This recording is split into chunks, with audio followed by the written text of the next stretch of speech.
Ce document est produit par l'Université Joseph Fourier Grenoble 1 en collaboration avec la région Rhône-Alpes et l'Université numérique francophone des sciences de la santé et du sport. Bonjour. Le cours de ce jour porte sur la physiologie du goût. Comme vous le verrez, le goût est un sens complexe car étroitement lié à l'odorat. Vous comprendrez alors que toute altération de la perception olfactive entraînera un changement de la sensation gustative, comme lors d'un rhume. La flaveur d'un aliment correspond ainsi à la perception sensorielle qui combine les saveurs perçues par la sensation gustative et les arômes générés par l'olfaction rétronasale lors de la mise en bouche d'un aliment. Voyons les modalités gustatives. L'homme perçoit 5 saveurs fondamentales: le sucré, l'acide, l'amer, le salé et l'umami, auxquels on ajoute 2 sensations gustatives accessoires, la sensation alcaline et la sensation métallique. L'umami est un terme japonais qui signifie savoureux ou délicieux. Cette saveur est apportée par le glutamate de sodium qui est utilisé dans la cuisine asiatique comme additif alimentaire. Le goût n'est pas une exclusivité de la langue. Le larynx et le pharynx sont eux aussi dotés des récepteurs du goût. La langue, le pharynx et le larynx perçoivent toutes les saveurs, mais il existe des perceptions préférentielles de certaines saveurs, notamment au niveau des différentes régions de la face dorsale de la langue. Par exemple, la sensation amère est préférentiellement perçue par le tiers postérieur de la langue. Les récepteurs du goût sont des chimiorécepteurs stimulés par des molécules dissoutes dans la salive. La saveur d'un aliment résulte ainsi de la synthèse des 5 composantes gustatives de base, à laquelle se rajoute l'odeur de l'aliment, mais aussi sa texture ou consistance, sa température, voire son piquant. La sensation finale résulte donc de la mise en jeu de chimiorécepteurs, mais aussi de mécanorécepteurs, de thermorécepteurs et de récepteurs de la douleur appelés nocicepteurs, comme dans le cas d'une sauce piquante. Voyons maintenant les récepteurs du goût. Les récepteurs du goût sont des chimiorécepteurs qui sont localisés dans les bourgeons gustatifs. Ces bourgeons gustatifs sont les organes sensoriels du goût. Il s'agit de corps ovoïdes de 50 à 70 microns, composés d'une trentaine de cellules disposées en bulbes d'oignon, avec un port gustatif externe. Au sein de ces bourgeons, il existe 4 types de cellules. Les cellules basales, les cellules de soutien appelées cellules de type 1 et de type 2, et enfin les cellules réceptrices du goût appelées cellules de type 3. Les cellules de type 3 sont donc les cellules sensorielles des bourgeons gustatifs. Elles possèdent des microvillosités qui atteignent le port gustatif externe. Le col des cellules des bourgeons gustatifs sont reliés les uns aux autres ainsi qu'aux cellules épithéliales adjacentes par des jonctions étanches. Les microvillosités représentent donc la seule partie du bourgeon exposée au liquide de la cavité buccale. Ces microvillosités portent les récepteurs du goût. Au niveau de leur pôle basal, les cellules sensorielles communiquent avec les neurones gustatifs afférents par une synapse.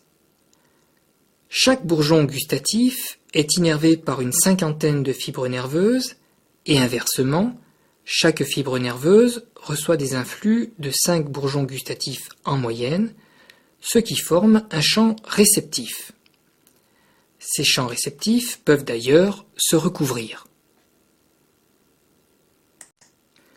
La muqueuse buccale fait l'objet d'agressions répétées, qu'elles soient mécaniques, chimiques ou thermiques.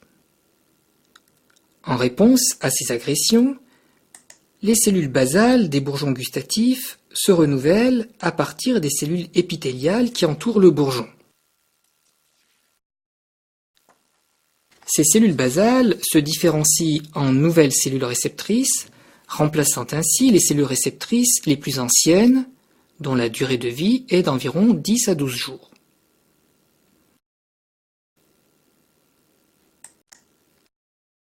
On trouve les bourgeons gustatifs dans la muqueuse du larynx, du pharynx et dans les papilles gustatives de la langue. Concernant les papilles linguales, on en distingue 4 types en fonction de leur forme. Les papilles fongiformes, les papilles foliées, les papilles caliciformes et les papilles filiformes.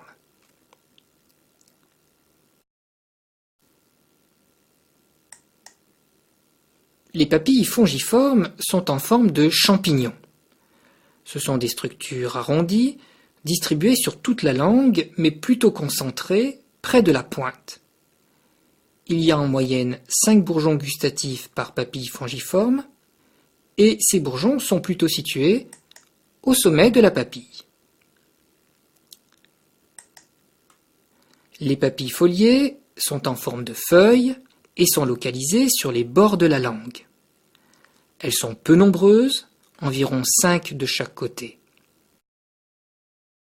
Leurs bourgeons gustatifs sont localisés sur les côtés.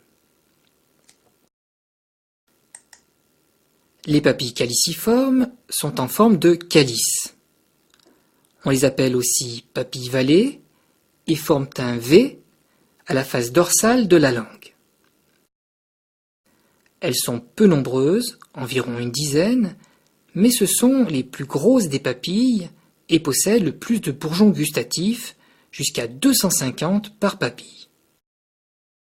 Ainsi, la moitié des bourgeons gustatifs de la langue sont localisés dans les papilles caliciformes. Comme pour les papilles foliées, les bourgeons gustatifs sont plutôt localisés sur les côtés. Chez l'homme jeune, il y a entre 2000 et 5000 bourgeons gustatifs sur la face dorsale de la langue. L'homme âgé n'en possède plus qu'un tiers.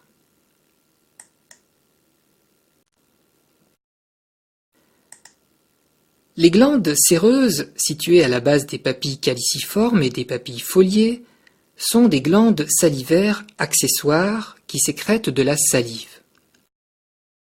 Cette salive nettoie les papilles et contribue à diluer les substances sapides avant que ces dernières n'atteignent les bourgeons. En ce qui concerne les petites papilles filiformes, elles sont coniques et tapissent la face dorsale de la langue, mais elles ne contiennent pas de bourgeons gustatifs. Elles ne sont donc pas impliquées dans la sensation gustative, mais dans la sensation tactile de la langue.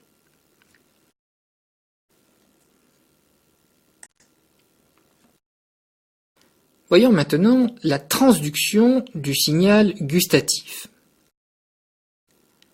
Pour chaque saveur, il existe au moins un récepteur avec un système de transduction spécifique. Certaines saveurs mettent en jeu plusieurs systèmes de transduction différents. Le principe de base de la transduction du signal gustatif est le suivant. Le récepteur est activé par une molécule chimique dissoute dans la salive. La modification du potentiel de récepteur de la cellule sensorielle entraîne la libération d'un neurotransmetteur qui va exciter un neurone gustatif afférent, c'est-à-dire le premier neurone de la chaîne sensorielle. Chaque saveur entraîne une activation spécifique caractérisée par une décharge particulière de potentiel d'action qui ressemble d'ailleurs à un codage Morse propre à chaque saveur et que l'on appelle profil gustatif. Ce profil sera décodé dans les zones du cerveau dédiées à la sensation gustative. La transmission des différentes saveurs vers le cerveau n'emprunte pas les mêmes fibres nerveuses. Sur les 40 fibres de la corne du tympan, qui est une branche du 7e nerf crânien et qui innerve les 2/3 antérieurs de la langue, une dizaine de fibres répondent préférentiellement à la saveur sucrée. Comme vous pouvez le voir, les fibres numérotées de 10 à 40 véhiculent plutôt les saveurs salées et ou acides.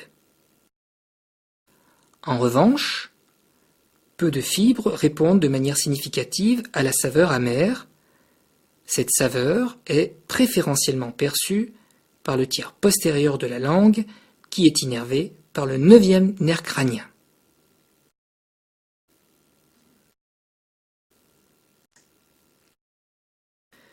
Voyons les voies et les centres sensoriels du goût.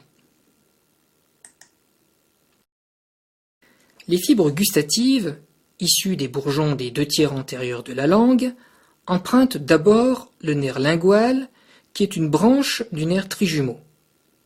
Mais rapidement, les fibres gustatives quittent ce nerf et se poursuivent dans la corde du tympan pour rejoindre le nerf intermédiaire de Vrisberg ou nerf 7 bis. En résumé, les 2/3 antérieurs de la langue sont donc innervés par le nerf 7 bis. Les fibres gustatives du tiers postérieur de la langue empruntent le nerf glossopharyngien ou 9e nerf crânien.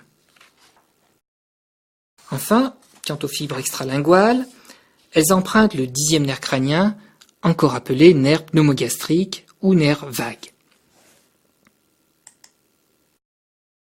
Comparativement, l'innervation sensitive de la région antérieure de la langue est assurée par le nerf lingual, donc par le nerf trijumeau ou 5e nerf crânien. L'innervation sensitive de la région postérieure de la langue est assurée par le nerf pneumogastrique ou 10e nerf crânien.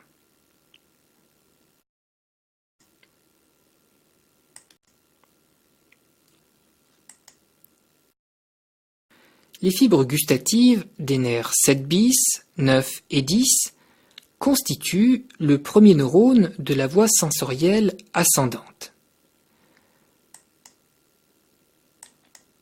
Ces fibres se rejoignent dans le bulbe au niveau du noyau du faisceau solitaire.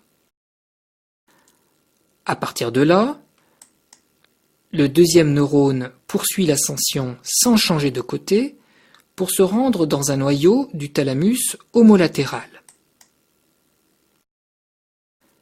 Du thalamus, les axones des troisièmes neurones ou neurones thalamo-corticaux se projettent sur une aire spécifique du cortex cérébral dédié à la sensation gustative. C'est le cortex gustatif primaire. Les fibres gustatives se projettent aussi dans d'autres régions du cerveau, notamment pour la mise en jeu de réflexes comme le fait de saliver. Ces projections permettent aussi la mise en mémoire de l'information gustative ou encore de l'associer à une sensation de plaisir ou au contraire d'aversion, ce qui donne une dimension affective et émotionnelle au goût.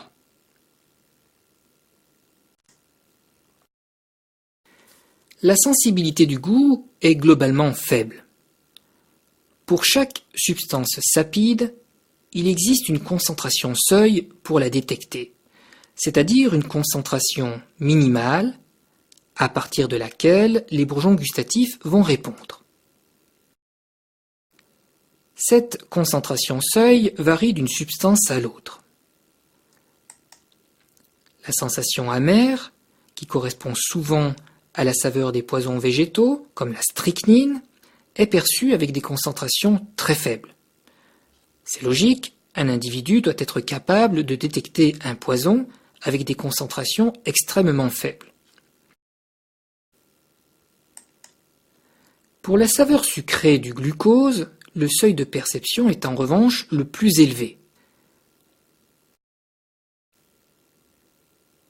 La saccharine possède un pouvoir sucrant 400 fois supérieur au sucre de table, c'est-à-dire au sucrose que l'on appelle encore saccharose.